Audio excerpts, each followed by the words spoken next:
हे प्रश्न 1857च्या उठावावर आधारित असणार आहे. तर प्रश्न क्रमांक 1, 1857चा उठाव सर्वप्रथम कुठे झाला? या प्रश्नाचं योग्य उत्तर आहे बी, ऑप्शन बी, मेरठ येथे झाला. प्रश्न क्रमांक 2, 1857चा उठाव कोणत्या दिवशी सुरू झाला? या प्रश्नाचं योग्य उत्तर आहे ऑप्शन क्रमांक अ, 10 मे 1857 रोजी. प्रश्न क्रमांक 3, 1857च्या उठावाचे तत्कालीन कारण काय होते? या प्रश्नाचे योग्य उत्तर आहे ऑप्शन क्रमांक ब, एनफिल्ड बंदुकीच्या काडतुसे. प्रश्न क्रमांक 4, एनफिल्ड बंदुकीच्या काडतुसावर कोणत्या प्राण्यांची चरबी वापरल्याची अफवा होती? या प्रश्नाचं योग्य उत्तर आहे ऑप्शन क्रमांक अ, गाय व डुक्कर. प्रश्न क्रमांक 5, 1857च्या उठावातील पहिला हुतात्मा कोण मानला जातो? आणि या प्रश्नाचं योग्य उत्तर आहे ऑप्शन बी म्हणजेच ब, मंगल पांडे.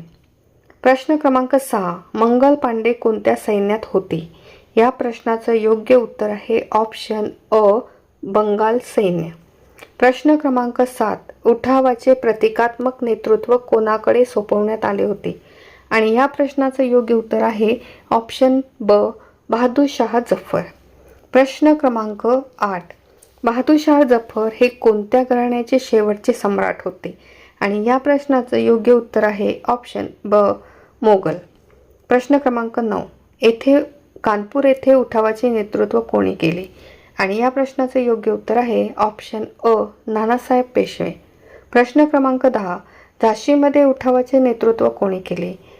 या प्रश्नाचं योग्य उत्तर आहे ऑप्शन ब, राणी लक्ष्मीबाई. प्रश्न क्रमांक 11, तात्या टोपे यांचे खरे नाव काय होते? आणि या प्रश्नाचं योग्य उत्तर आहे ऑप्शन अ, रामचंद्र पांडुरंग टोपे. प्रश्न क्रमांक 12, बिहारमध्ये उठावाचे नेतृत्व कोणी केले? या प्रश्नाचं योग्य उत्तर आहे ऑप्शन अ, कुंवर सिंग यांनी. प्रश्न क्रमांक 13, अवधमध्ये उठावाचे नेतृत्व कोणी केले? आणि या प्रश्नाचं योग्य उत्तर आहे ऑप्शन अ, बेगम हजरत महल. प्रश्न क्रमांक 14, 1857च्या उठावाला इंग्रजांनी काय म्हटले? या प्रश्नाचं योग्य उत्तर आहे ऑप्शन ब, शिपायाचे बंड असे म्हटले. प्रश्न क्रमांक 15, 1857च्या उठावाला भारताचे पहिले स्वातंत्र्ययुद्ध असे कोणी म्हटले? या प्रश्नाचं योग्य उत्तर आहे ऑप्शन ब, विनायक दामोदर सावरकर. प्रश्न क्रमांक 16, प्रश्न क्रमांक 16, दत्तक वारसा नामंजूर धोरण कोणी राबवले? आणि या प्रश्नाचं योग्य उत्तर आहे ऑप्शन ब, डलहौसी यांनी. प्रश्न क्रमांक 17, झाशी संस्थान कोणत्या धोरणामुळे खालसा झाले? या प्रश्नाचं योग्य उत्तर आहे ऑप्शन ब, दत्तक वारसा नामंजूर धोरण. प्रश्न क्रमांक 18, उठावाच्या वेळी भारताचा गव्हर्नर जनरल कोण होता? आणि या प्रश्नाचं योग्य उत्तर आहे ऑप्शन अ, कॅनिंग. प्रश्न क्रमांक 19, क्लेमेन्सी कॅनिंग म्हणून कोण ओळखला जातो? आणि या प्रश्नाचं योग्य उत्तर आहे ऑप्शन ब, लॉर्ड कॅनिंग. प्रश्न क्रमांक 20, दिल्ली कोणाच्या ताब्यात आली होती? या प्रश्नाचे योग्य उत्तर आहे ऑप्शन ब, बंडखोर सैनिकांच्या. प्रश्न क्रमांक 21, 1857च्या उठावात लखनौ कोणत्या प्रदेशात होते? या प्रश्नाचे योग्य उत्तर आहे ऑप्शन अ, अवध. प्रश्न क्रमांक 22, राणी लक्ष्मीबाई यांचे पती कोण होते? आणि या प्रश्नाचे योग्य उत्तर आहे ऑप्शन अ, गंगाधरराव. प्रश्न क्रमांक 23, राणी लक्ष्मीबाई यांचा मृत्यू कोणत्या वर्षी झाला? आणि या प्रश्नाचं योग्य उत्तर आहे ऑप्शन ब, 1858 मध्ये. प्रश्न क्रमांक 24, तात्या टोपे यांना इंग्रजांनी केव्हा फाशी दिली? आणि या प्रश्नाचं योग्य उत्तर आहे ऑप्शन ब, 1859. प्रश्न क्रमांक 25, बहादूर शाह जफर यांना कुठे निर्वासित करण्यात आले? या प्रश्नाचं योग्य उत्तर आहे ऑप्शन अ, रंगून, म्यानमार येथे. प्रश्न क्रमांक 26, 1857चा उठाव कोणत्या वर्षी संपुष्टात आला? या प्रश्नाचं योग्य उत्तर आहे ऑप्शन अ, 1858. प्रश्न क्रमांक 27, उठावानंतर ईस्ट इंडिया कंपनीची सत्ता संपुष्टात आली. चूक की बरोबर? या प्रश्नाचं उत्तर आहे ऑप्शन अ, बरोबर. प्रश्न क्रमांक 28, 1858च्या कायद्याने भारताची सत्ता कोणाकडे गेली? आणि या प्रश्नाचं योग्य उत्तर आहे ऑप्शन अ, ब्रिटिश क्राऊनकडे. प्रश्न क्रमांक 29, 1858चा भारत शासन कायदा केव्हा झाला? या प्रश्नाचं योग्य उत्तर आहे ऑप्शन अ 1858 मध्ये. प्रश्न क्रमांक 30, भारताचा पहिला व्हाईसरॉय कोण? आणि या प्रश्नाचं योग्य उत्तर आहे ऑप्शन अ लॉर्ड कॅनिंग. प्रश्न क्रमांक 1857चा उठाव कोणत्या प्रकारचा होता? प्रश्न क्रमांक 31. या प्रश्नाचं योग्य उत्तर आहे ऑप्शन डी म्हणजे ड वरील सर्व. प्रश्न क्रमांक 32, 1857च्या उठावाचे एक कारण कोणते? आणि या प्रश्नाचं योग्य उत्तर आहे अ ऑप्शन अ आर्थिक शोषण.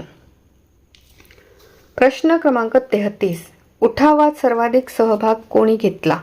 या प्रश्नाचं योग्य उत्तर आहे ऑप्शन अ शिपायांनी. प्रश्न क्रमांक 34, अवध राज्य कोणी खालसा केले? आणि या प्रश्नाचं योग्य उत्तर आहे ऑप्शन अ डलहौसी. प्रश्न क्रमांक 35, 1857च्या उठावाचे केंद्र कोणते नव्हते? आणि या प्रश्नाचं योग्य उत्तर आहे ऑप्शन क मुंबई. प्रश्न क्रमांक 36, कुंवरसिंह कोणत्या राज्याशी संबंधित होते? आणि या प्रश्नाचं योग्य उत्तर आहे ऑप्शन अ बिहार. प्रश्न क्रमांक 37, बेगम हजरत महल कोणत्या प्रदेशाशी संबंधित होत्या? आणि या प्रश्नाचं योग्य उत्तर आहे ऑप्शन अ अवध. प्रश्न क्रमांक 38, 1857च्या उठावात इंग्रजांना मदत करणारे राज्य कोणते? आणि या प्रश्नाचे योग्य उत्तर आहे ऑप्शन अ पंजाबातील काही शीख राज्ये. प्रश्न क्रमांक 39, राणी लक्ष्मीबाई यांना कोणत्या नावाने ओळखले जाते? तर या प्रश्नाचं योग्य उत्तर आहे ऑप्शन अ झाशीची राणी. प्रश्न क्रमांक 40, 1857चा उठाव अपयशी होण्याचे एक कारण? या प्रश्नाचं योग्य उत्तर आहे ऑप्शन अ संघटनेचा अभाव. प्रश्न क्रमांक 41, उठावानंतर सैन्याची पुनर्रचना कोणी केली? आणि या प्रश्नाचं योग्य उत्तर आहे ऑप्शन अ ब्रिटिश सरकारने. प्रश्न क्रमांक 42, 1857च्या उठावाचा प्रमुख परिणाम कोणता? तर या प्रश्नाचं योग्य उत्तर आहे ऑप्शन अ कंपनी राज्य समाप्त झाले. प्रश्न क्रमांक 43, 1857च्या उठावाचे मुख्य केंद्र नव्हते. तर ऑप्शन आहे अ मद्रास हे या प्रश्नाचे उत्तर. प्रश्न क्रमांक 44, भारतीय इतिहासात 1857च्या उठावाला काय मानले जाते? आणि या प्रश्नाचे योग्य उत्तर आहे ऑप्शन अ पहिले स्वातंत्र्य युद्ध. प्रश्न क्रमांक 45, मंगल पांडे यांनी कोणत्या ठिकाणी बंड केले? या प्रश्नाचं योग्य उत्तर आहे ऑप्शन अ बरकापूर. प्रश्न क्रमांक 46, राणी लक्ष्मीबाई यांचा दत्तक पुत्र कोण होता? आणि या प्रश्नाचं योग्य उत्तर आहे ऑप्शन अ दामोदरराव. प्रश्न क्रमांक 47, 1857च्या उठावात तात्या टोपे कोणाचे सहकारी होते? आणि या प्रश्नाचं योग्य उत्तर आहे ऑप्शन अ नानासाहेब पेशवे यांचे. प्रश्न क्रमांक 48, उठावानंतर राणी व्हिक्टोरियाने जाहीरनामा केव्हा प्रसिद्ध केला? आणि या प्रश्नाचं योग्य उत्तर आहे ऑप्शन अ 1858 मध्ये. प्रश्न क्रमांक 49, राणी व्हिक्टोरियाचा जाहीरनामा कुठे वाचण्यात आला? या प्रश्नाचं योग्य उत्तर आहे ऑप्शन अ इलाहाबाद. प्रश्न क्रमांक 50, 1857च्या उठावाचे सर्वात महत्त्वाचे वैशिष्ट्य कोणते? आणि या प्रश्नाचे योग्य उत्तर आहे ऑप्शन अ इंग्रजांविरुद्ध व्यापक असंतोषाचे प्रतीक. तर आजच्या व्हिडिओमध्ये आपण 1857च्या उठावावर आधारित काही वस्तुनिष्ठ प्रश्नांचा सराव केलेला आहे आणि हा तुम्हाला तुमच्या स्पर्धा परीक्षेसाठी निश्चितच उपयोगी पडणार आहे. भेटूया अशाच काही नवीन एका व्हिडिओमध्ये. तोपर्यंत चॅनलला लाईक करा, शेअर करा आणि सबस्क्राईब करा.